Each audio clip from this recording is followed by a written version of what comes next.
Hay historias bíblicas que fueron reducidas a imágenes simples. Un arca, un mar abierto, una torre, un gigante, y luego está Jonás. Para muchos, su historia quedó atrapada en una sola imagen. Un hombre, un gran pez, una lección para niños. Pero esa imagen, aunque memorable, oculta lo más inquietante del relato. Porque Jonás no es, en el fondo, la historia de un profeta tragado por el mar. Es la historia de un hombre que recibió una orden insoportable. Una orden tan contraria a sus deseos, tan opuesta a su lógica, que prefirió huir antes que obedecer. Y eso cambia todo, porque la historia de Jonás comienza mucho antes del pez. Comienza con una palabra. Una sola palabra que llegó desde Dios y cayó sobre la conciencia de un hombre como una carga imposible de llevar.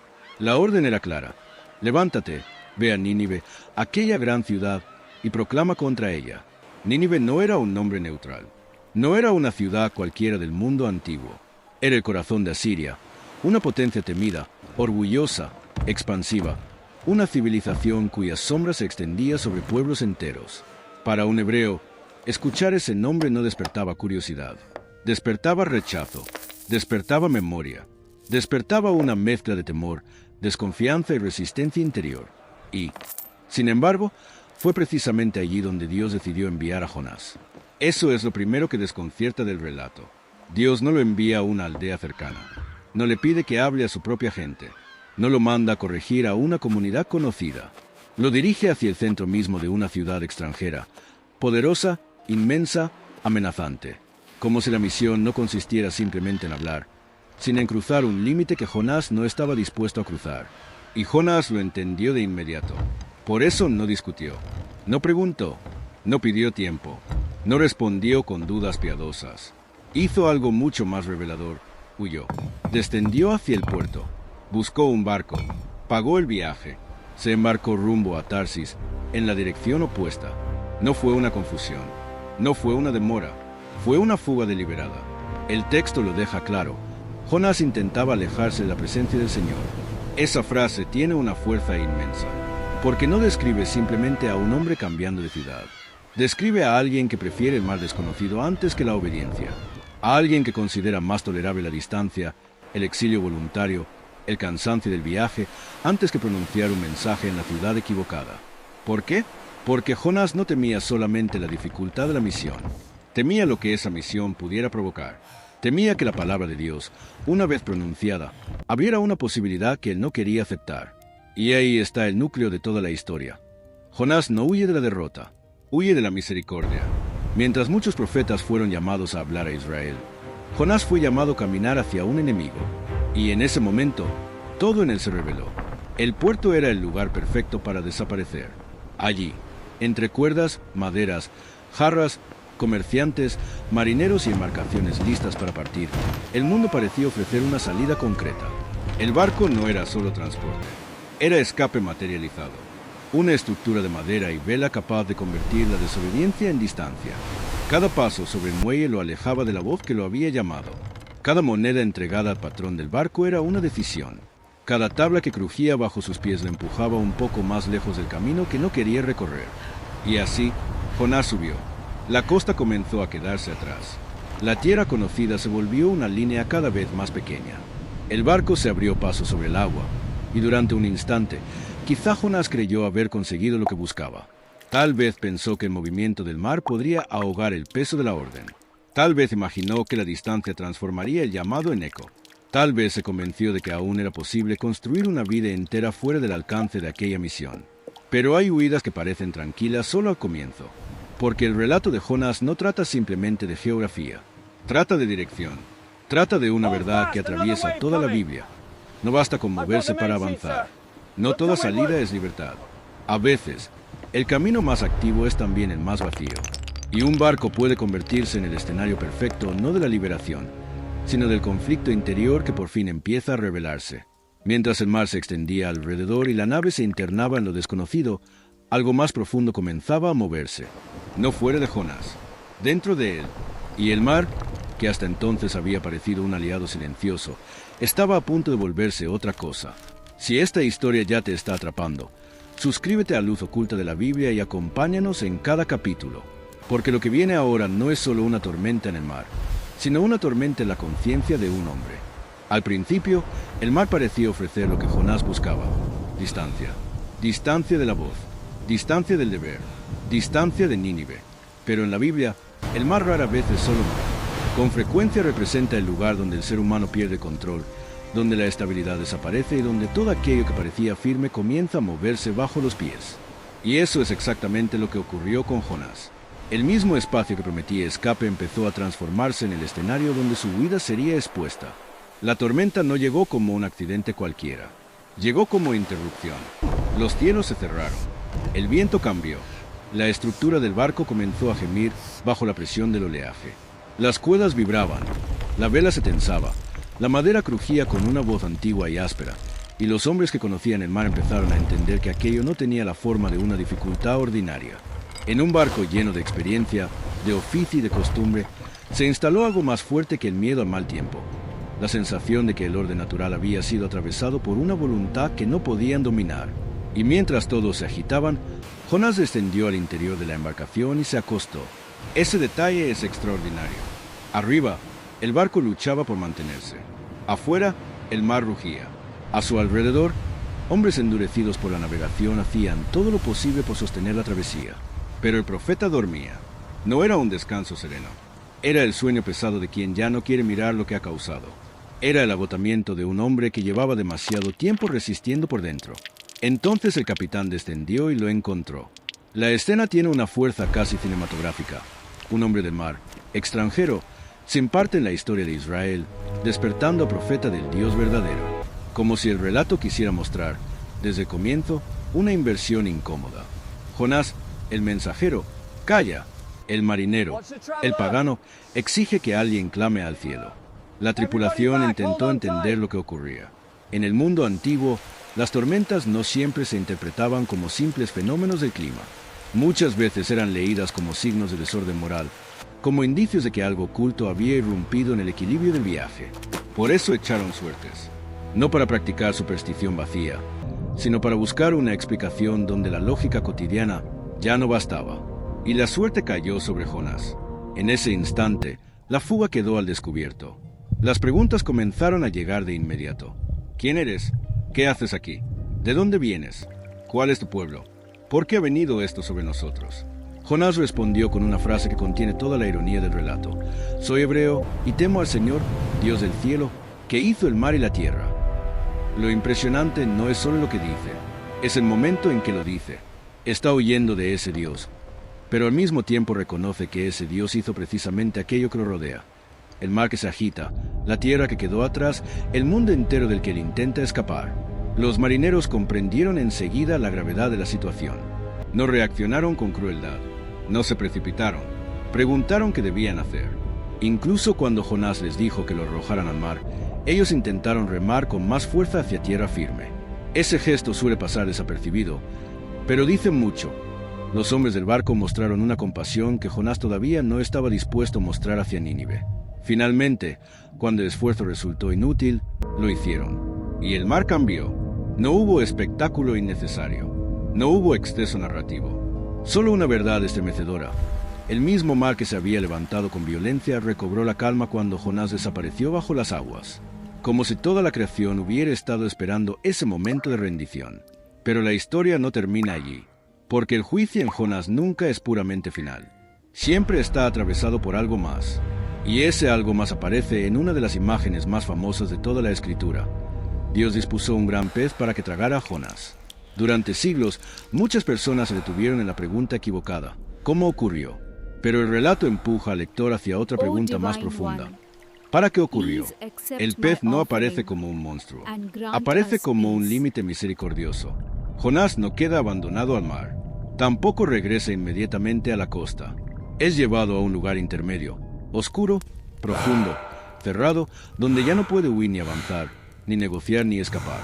Un lugar donde solo quede escuchar. Y allí, en el interior de esa oscuridad viva, Jonás hace algo que no había hecho ni en tierra, ni en el puerto, ni en cubierta, ni cuando la suerte lo señaló. Ora. La oración de Jonás desde el interior del pez es una de las más extrañas y más bellas de la Biblia, porque no nace de la comodidad, ni del control, ni de la seguridad.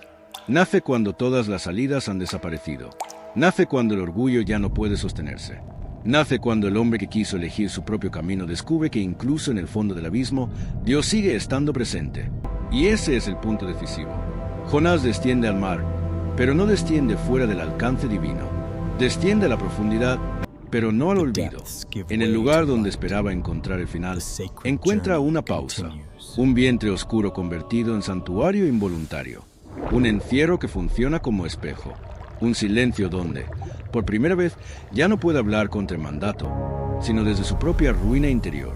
3 días y 3 noches, tiempo suficiente para que el miedo se vuelva lucidez, para que la resistencia se convierta en súplica, para que el profeta que huyó comience lentamente a entender que el problema nunca fue solo Nínive. El problema era su corazón, y desde esa profundidad, una nueva dirección comienza a formarse. Si estás viendo hasta aquí, suscríbete a Luz Oculta de la Biblia y cuéntanos en los comentarios desde qué país nos acompañas, porque el siguiente paso de Jonás no será hacia el mar, sino hacia la ciudad que juró no enfrentar. Cuando Jonás salió de la orilla, no era el mismo hombre que había huido hacia el puerto. Seguía siendo Jonás. Seguía cargando la misma memoria, el mismo nombre, la misma misión, pero algo en su interior había sido quebrado por el silencio del fondo. La resistencia no había desaparecido por completo, pero ya no gobernaba con la misma fuerza. Después del mar, después de la oscuridad, después de la oración nacida en el límite, solo quedaba una dirección posible. Entonces la palabra del Señor vino por segunda vez.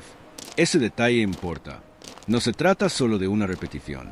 Se trata de una oportunidad. El relato no dice que Dios buscó a otro profeta. No dice que el fracaso de Jonás lo descalificó para siempre. No dice que la primera huida canceló la misión. La misma voz volvió, con la misma orden. Levántate, ve a Nínive, aquella gran ciudad, y proclama el mensaje que yo te diré. Y esta vez, Jonás fue. Comienza entonces una de las caminatas más densas de toda la narrativa bíblica. Porque no es solo el trayecto de un hombre hacia una ciudad. Es el trayecto de una conciencia hacia aquello que más rechaza. Cada paso hacia Nínive no es simplemente geográfico. Es moral, es espiritual, es interior. El paisaje cambia a medida que avanza. Las zonas más secas se abren lentamente hacia las grandes extensiones de Mesopotamia. La aridez del camino deja paso a regiones alimentadas por ríos, canales, cultivos, rutas más transitadas, signos de una civilización inmensa y organizada. Jonás se aproxima al corazón de una potencia, y cuanto más se acerca, más pesada se vuelve la misión, porque ya no se trata de una idea abstracta. Nínive empieza a tomar forma. Primero aparece como rumor, luego como horizonte, después como presencia. La ciudad era enorme. El relato bíblico insiste en ello. Una gran ciudad en extremo. No es una exageración vacía. En la imaginación del texto, Nínive representa algo desbordante, abrumador, casi excesivo. Una ciudad que parece demasiado grande para un solo mensajero, demasiado vasta para una sola voz, demasiado imponente para una obediencia tan frágil. Y sin embargo, allí entra Jonás. Cruza sus puertas, atraviesa sus calles, se mueve entre mercados, muros, relieves, funcionarios, artesanos, comerciantes, familias, escribas, guardianes, animales, polvo, piedra y poder. Todo en Nínive respira grandeza política. Todo sugiere estabilidad, continuidad, dominio. No es el lugar donde uno esperaría ver a una ciudad detenerse para escuchar a un extranjero. Pero entonces Jonás proclama. Su mensaje, tal como llega hasta nosotros, es breve, sorprendentemente breve. De aquí a 40 días, Nínive será trastornada. Nada más. No hay largas explicaciones. No hay discursos elaborados. No hay una cadena de argumentos. Solo una advertencia desnuda. Una frase corta como un golpe seco. Y quizá ahí reside parte de su fuerza. Porque la palabra no intenta seducir. No intenta agradar. No negocia. Cae sobre la ciudad como una interrupción repentina del ruido habitual. Lo asombroso viene después. Nínive escucha. No toda la Biblia ofrece escenas así. En muchos relatos, la advertencia profética encuentra resistencia, burla, dureza o demora. Pero aquí sucede algo extraño, casi desconcertante por su rapidez. La ciudad recibe la palabra con una seriedad que desarma todas las expectativas.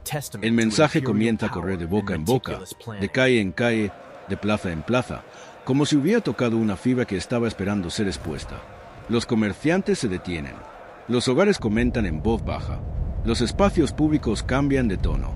La ciudad enorme, orgullosa, compleja, empieza a inclinarse hacia una inquietud colectiva. Eso es lo que vuelve tan poderosa esta parte del relato. Nínive no es presentada simplemente como una masa anónima. Es presentada como una ciudad capaz de reaccionar, capaz de sentir el peso de una palabra antes de que sea demasiado tarde, capaz de percibir que hay momentos en que la grandeza exterior no sirve de nada si el interior ha perdido su rumbo. Y entonces la noticia llega al rey. Aquí la historia entra en un nivel todavía más alto de tensión, porque ya no se trata solo de la reacción popular. Se trata del centro del poder, del hombre que representa la estabilidad del sistema, del rostro visible del orden imperial. Si el rey ignora el mensaje, todo vuelve al cauce habitual. Si se detiene, la ciudad entera puede cambiar. El relato se vuelve casi silencioso en este punto, como si entendiera que las decisiones verdaderamente grandes suelen nacer no del ruido, sino del peso de lo que uno ha oído. Mientras Jonás continúa dentro de la ciudad, la maquinaria del poder empieza a moverse. Mensajeros atraviesan patios, escribas preparan decretos, miradas se cruzan en los corredores del palacio, y sobre Nínive desciende una extraña mezcla de temor, esperanza y suspensión, porque nadie sabe todavía qué hará el rey. Pero todos entienden que lo que está en juego ya no es simplemente el destino de una ciudad, es algo más profundo, la posibilidad de que una civilización entera se detenga a escuchar. Si esta historia te está sorprendiendo, suscríbete a Luz Oculta de la Biblia y dale like para que podamos seguir contando relatos bíblicos con este mismo nivel de profundidad. Porque ahora viene el momento más inesperado de todos, el instante en que un rey poderoso decide descender. En casi todas las historias del mundo antiguo, los reyes suben al trono, suben a la plataforma, suben por encima del resto, se elevan para ser vistos, obedecidos, temidos, admirados. Pero en la historia de Jonás ocurre lo contrario. Cuando la palabra llega al rey de Nínive, el centro del relato no se desplaza hacia una exhibición de fuerza, sino hacia un descenso. Y ese descenso es lo que convierte esta escena en una de las más sorprendentes de toda la Biblia. El rey escucha el anuncio. No sabemos en qué momento exacto sucede. Quizá en una sala del palacio. Quizá en medio de un día de asuntos administrativos, decretos, informes y movimientos de una ciudad que jamás se detenía. Pero de alguna forma, entre el ruido de la gran capital, la palabra del profeta entra hasta el lugar más alto de poder. Y cuando entra, algo cambia. El rey no responde con desprecio. No se ríe del extranjero. No lo ignora. No se protege detrás de la grandeza de los muros, del tamaño del ejército, del prestigio de la ciudad o de la costumbre imperial de no retroceder ante nadie. Hace algo mucho más radical. Se levanta del trono, deja su manto, se cubre de saco y se sienta sobre ceniza. Es difícil exagerar la importancia simbólica de esta escena, porque cada uno de esos gestos contradice lo que un rey representa. Levantarse del trono significa abandonar, aunque sea por un momento, la ilusión de control absoluto. Quitarse el manto significa renunciar al lenguaje visible de poder. Vestirse de saco significa identificarse con la fragilidad. Sentarse en ceniza significa aceptar que la grandeza humana, por impresionante que parezca, puede desmoronarse ante una palabra verdadera. No es teatro, no es estrategia. El relato no lo presenta como cálculo político, sino como reconocimiento. Y lo más extraordinario es que ese reconocimiento no se queda en lo privado. El rey convierte su propia humillación en decreto público. Ordena que hombres y animales, nobles y pueblo, todos participen en un acto colectivo de ayuno y clamor. Que nadie se abandone a la normalidad. Que toda la ciudad interrumpa su ritmo. Que cada casa, cada patio, cada mercado, cada calle se someta a una pausa moral. Nínive se vuelve silenciosa. Las transacciones se reducen. El bullicio se apaga. La ciudad gigantesca, acostumbrada a funcionar con la seguridad de una máquina imperial, entra en un estado de suspensión. Y lo hace no por derrota militar, no por colapso económico, no por presión extranjera, sino por una sola razón. Una palabra ha alcanzado el corazón de su conciencia. El decreto del rey contiene una frase decisiva. ¿Quién sabe si Dios se volverá y se arrepentirá, y se apartará del ardor de su ira, y no pereceremos? ¿Quién sabe? No hay manipulación en esa frase. No hay presunción. No hay derecho reclamado. El rey no exige, no supone, no negocia desde el poder. Reconoce que la ciudad no puede obligar a Dios a nada. Solo puede detenerse, inclinarse y esperar. Ese quién sabe tiene una belleza profunda, porque expresa la humildad de quien no controla el resultado, pero entiende que aún así debe responder. Es la postura contraria a la soberbia imperial. Y quizá por eso funciona como el punto exacto donde la historia comienza a inclinarse hacia la misericordia. La grandeza de Nínive no desaparece. Sus murallas siguen allí. Sus palacios también. Sus avenidas continúan siendo inmensas. Pero por primera vez, toda esa magnificencia queda relativizada. La ciudad descubre que puede ser grande y, aún así, estar en peligro. Puede ser poderosa y, aún así, necesitar perdón. Puede llenar el horizonte y, aún así, depender de una compasión que no puede producir por sí misma. Mientras eso ocurre, Jonás observa. Y aquí aparece la tensión más extraña del relato. Uno podría imaginar que el profeta, al ver la respuesta de la ciudad, se alegraría, que su corazón se llenaría de alivio, que celebraría el efecto de su misión. Pero la historia se niega a tomar ese camino fácil. En vez de acercarnos a una conclusión rápida, comienza a revelar un conflicto más profundo, porque la transformación de Nínive no resuelve automáticamente el problema de Jonás. En cierto sentido, lo expone todavía más. El rey ha descendido, la ciudad ha escuchado, la multitud se ha detenido, pero el profeta aún no sabe cómo vivir dentro de esa nueva realidad. Y eso prepara el escenario para lo inesperado, no la caída de la ciudad, sino su perdón. Suscríbete a Luz Oculta de la Biblia y comparte este video con alguien que necesite ver esta historia desde otra perspectiva. Porque lo más desconcertante no será la reacción de Nínive, sino la reacción de Jonás cuando descubra que Dios decidió perdonar. En la mayoría de las narrativas humanas, cuando una ciudad poderosa recibe una advertencia, el desenlace esperado es claro. El lector imagina el colapso, espera la confirmación del juicio, se prepara para ver la consecuencia caer con toda su fuerza. Pero el libro de Jonás no está construido para satisfacer nuestras expectativas más fáciles. Está construido para desarmarlas. Y por eso, cuando toda Nínive se detiene, cuando el rey desciende, cuando la ciudad se humilla y clama, el relato gira en la dirección más incómoda de todas. Dios ve lo que hicieron, ve que se apartaron de su mal camino, y entonces no ejecuta sobre ellos aquello que había anunciado. Nínive es perdonada. Eso, que debería ser el momento de mayor alivio, se convierte en el punto de mayor crisis para Jonás, porque el relato deja al descubierto algo que hasta entonces venía latiendo bajo la superficie. Jonás conocía a Dios demasiado bien como para no sospechar que esto podía ocurrir. Por eso había huido desde el principio. No solo porque Nínive era grande, temible o extranjera. Huyó porque entendía el carácter del Dios que lo enviaba. Sabía que era compasivo, lento para la ira, grande en misericordia. Sabía que una advertencia podía abrir una puerta, y no quería que esa puerta se abriera para aquella ciudad. Aquí la historia alcanza una profundidad extraordinaria. El problema de Jonás no es que Dios sea injusto. Es que Dios es misericordioso con quienes él no quería ver alcanzados por la misericordia. Y esa posibilidad le resulta insoportable. Por eso, cuando Nínive es perdonada, Jonás no canta, no celebra, no abraza la misión cumplida. Sale de la ciudad y se instala al oriente, en una colina desde la cual puede observar lo que aún espera que ocurra. Como si una parte de él siguiera guardando un desenlace distinto.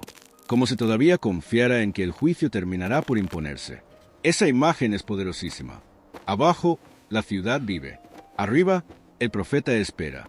Abajo, la misericordia respira en las calles. Arriba, el enviado de Dios no logra reconciliarse con ella. Jonás construye una pequeña enramada para hacerse sombra. Se sienta a mirar. Quiere ver el final. Pero el verdadero final no será el de Nínive. Será el de su propia resistencia interior. Entonces ocurre una escena pequeña, casi silenciosa, que sin embargo contiene una carga simbólica inmensa. Dios hace crecer una planta sobre Jonás para darle sombra, para aliviar su malestar, para cubrirlo del sol y de la incomodidad del momento. Y Jonás se alegra mucho por aquella planta. Es la primera vez en toda la historia que se lo ve claramente contento. Y eso ya dice algo. Se alegra por una sombra breve. Se alegra por un alivio personal. Se alegra por un pequeño consuelo privado.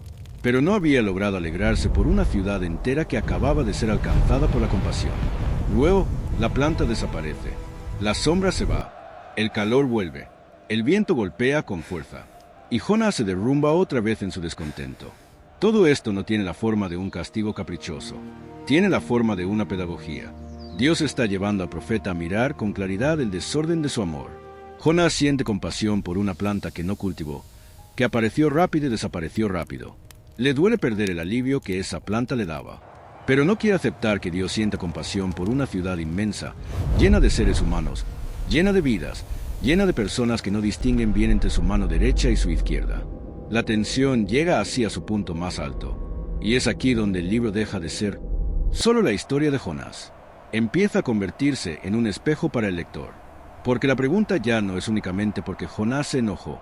La pregunta es qué parte de nosotros se parece a él, qué misericordias aceptamos para nosotros, pero rechazamos para otros, qué sombras pequeñas valoramos más que la restauración de una ciudad entera. ¿Cuántas veces preferimos tener razón antes que ver a alguien transformado? Nínive, que al principio parecía el gran problema de la historia, termina revelando otra cosa.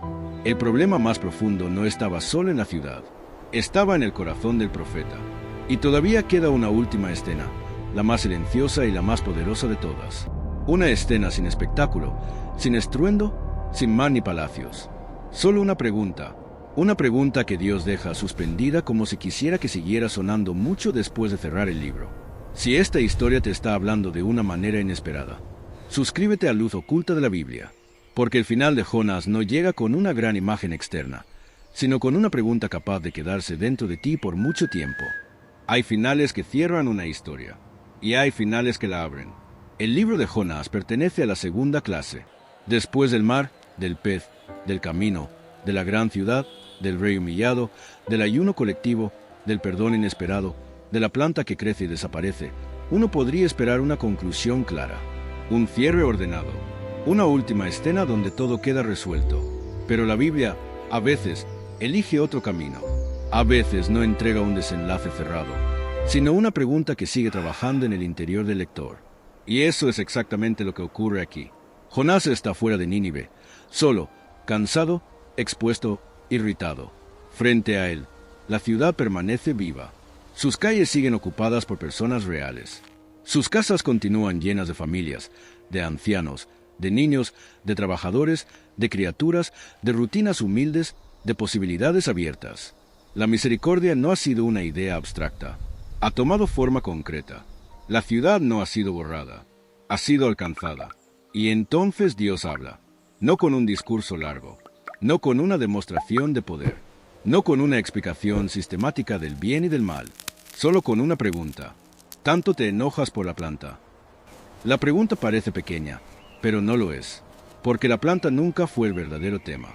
La planta es el espejo. El objeto mínimo a través del cual Dios deja al descubierto la desproporción del corazón de Jonás.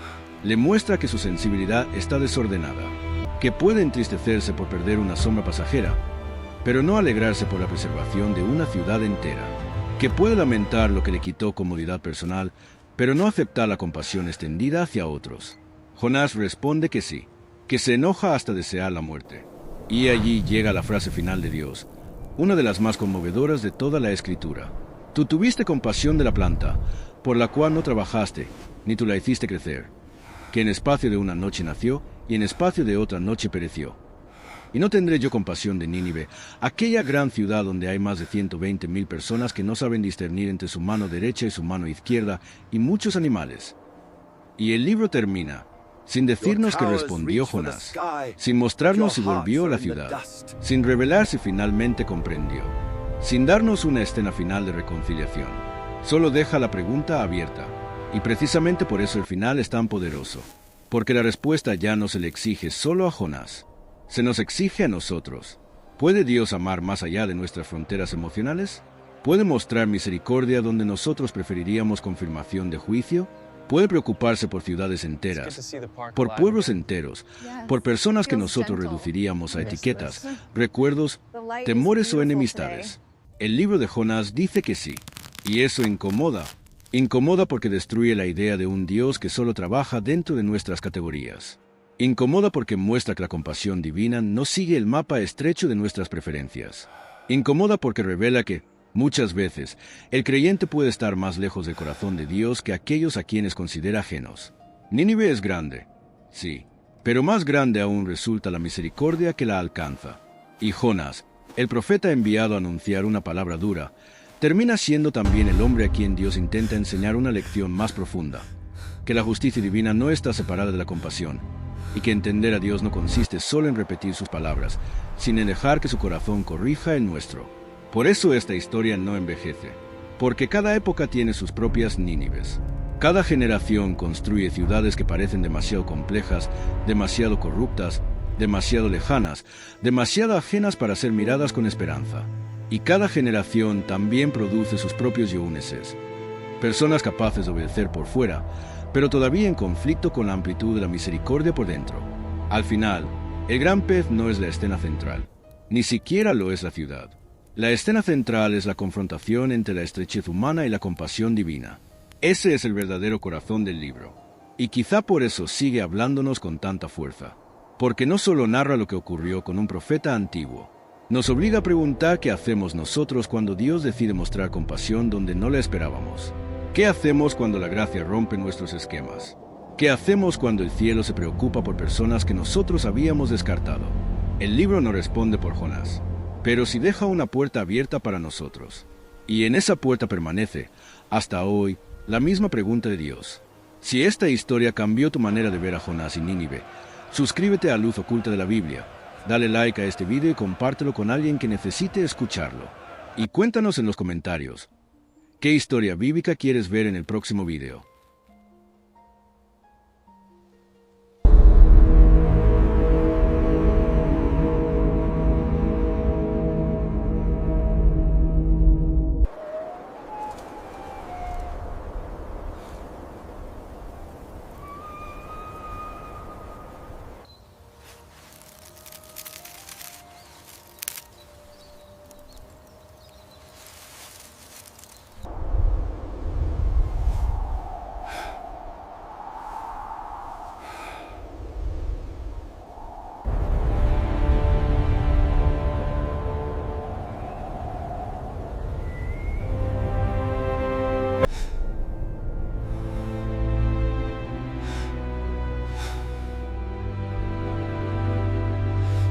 It is good to see the streets busy again so early.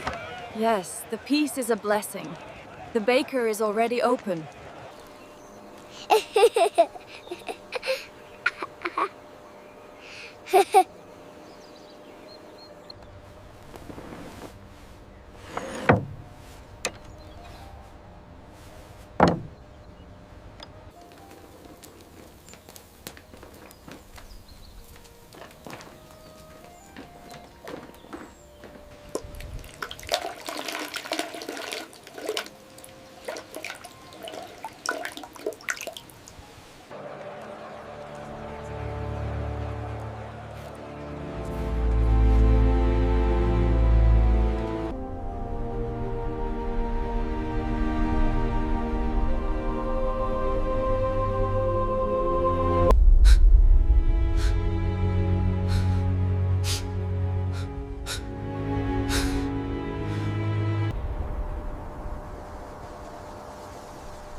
That's it, sweetie.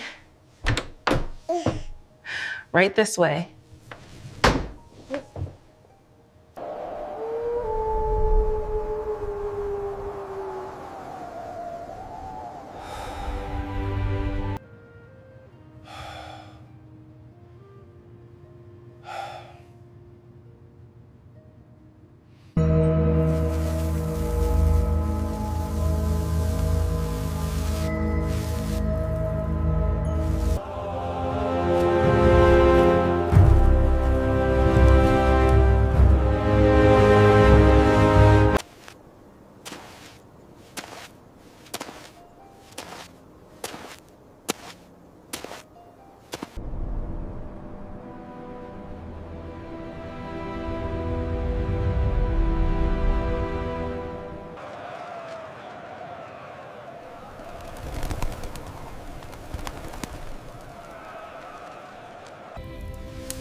Listen to the whispers.